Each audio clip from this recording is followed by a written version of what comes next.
Hello again and welcome back to another one. And today we have a couple of topics to cover thanks to our latest interview from Eminem that sparked reactions from fans, as it looks like Reddit's infamous in quotes insider got one thing right about the rumored upcoming Eminem album, and we'll get to more on this in a bit.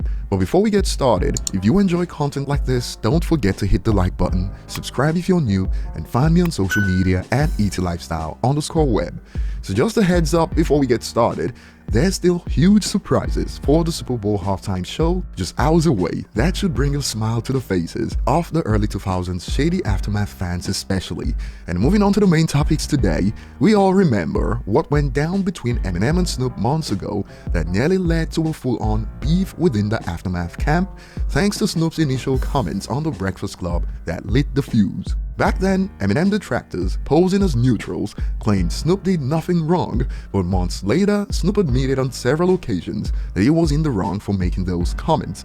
Funny how the so-called neutrals turned crickets, and in the latest interview, Sway brought this up as they are both performing at the Super Bowl this year, and Eminem expanded on their relationship right now.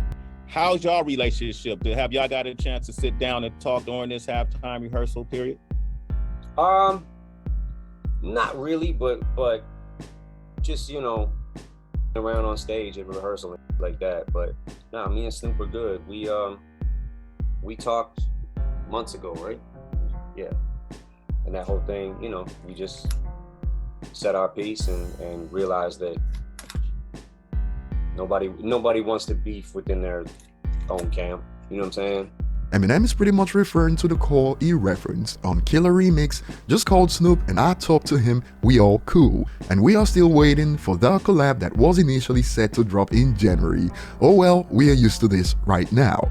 Moving on, just like we covered in the last video where Eminem reacted to Sway's comments about Kendrick Lamar, well, in the full interview, we find out that Sway had more to add on Kendrick that led to a sermon from Eminem. He'll be in your top 5? I have this debate. The debate is when people ask me about top 5, that I feel like, I don't know if I said this publicly or not, I can't remember, I might have said it before, but I feel like you almost have to go by era. You know what I'm saying? Because rap has evolved so much from, hip hop, hibbity hop to what it is now, right? So you've gone through all those stages and it's become more like the greats of this generation, and the greats of the last generation, I don't know. I think that you have to take it by generation. This is Eminem's low-key way of trying to set a precedent of how the culture talks about top 5 lists to make it fair for all generations, and it makes sense based on how hip-hop has evolved. And in my opinion, this is the only way rappers of the new generation make a top 5 or top 10 lists, as on a mainstream level, the lyricism part of hip-hop has taken a backseat to melodies. Or do you think rappers like Lil Baby will ever make it to a top 5 all-time list? Right now, as it stands, just check out rappers rating rappers according to a study, and you'll see it'll be a tough battle for the new generation. For instance, the Baby right now is getting clowned for suggesting that he's on the level of Kendrick, J. Cole, Jay-Z, and Nas. The high-level rap ability. For sure. Don't get it twisted, you know what I'm saying? I like to turn people up, I like to make people feel good, but at the same time, you're gonna have to go get Kendrick Lamar, J. Cole, for me, Nas, Jay-Z. I like that lineup. You gonna get these bars. I go get them, them ones. You gonna get. So going by generation would be especially fair to the new gen.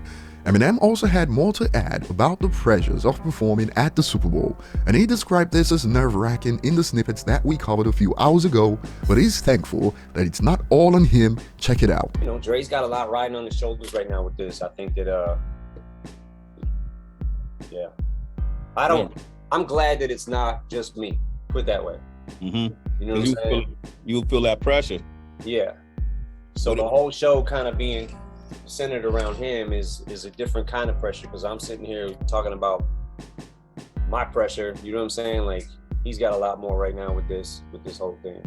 Now, following the disasters of the 21st and 28th, Sway certainly got the fans in mind, as he probably witnessed the show from the sidelines. So he brought up the question about the new album to Eminem, and this was how it went. Mary J. Blige is reportedly releasing a new project, Good Morning Gorgeous, at a perfect time because she's about to jump on this halftime stage. Yeah. You got something coming? Are you working on something we should know? You could tell something, man. Well, I'm always working. Uh-huh. I'm always working on something, you know? Yeah. And when I'm done working on it, then we usually put it out. And if we told you, it wouldn't be much of a surprise, would it? Right. I mean, you know, I figured we all in the same family. At some point, I gotta, you know, y'all gotta give me something though, right? No? Right. You know, I'm in the front lines, baby. What we doing? Something. Look. Turns out that Reddit's infamous in quotes insider got one thing right from the start, as the source always maintained for months that Eminem is gonna stick to the surprise strategy moving forward, and the streaming era of music is a dream come true for an artist like Eminem. He can literally drop at any time in this era as the distribution process is simplified. For instance, he can upload his album to drop at any date of his choice and pull the plug just minutes before it drops. It's that convenient right now, unlike before when it was too late when the album was sent out to the CD press. Over on Reddit, this has sparked reactions like, "At least Sway tried," and fans are mad at Paul as usual, as when a user stated Paul was there, it got this reaction. "When isn't Paul there? Guy's a freaking annoying frozen turd, always lurking in the background." Many more reactions like this, and I don't know about y'all, but now's a great time to be nice to Paul. No one man should have all that power, but Paul does, if you know what I mean. But some stay hopeful. Everyone in the Super Bowl lineup is either releasing new music or has already. An Eminem album is coming for sure. If Paul is seeing this, I speak for everyone when I say we are not expecting an album. This dude's on his own. That will be all for now. Share your thoughts below. Thanks for watching and see you on the next one.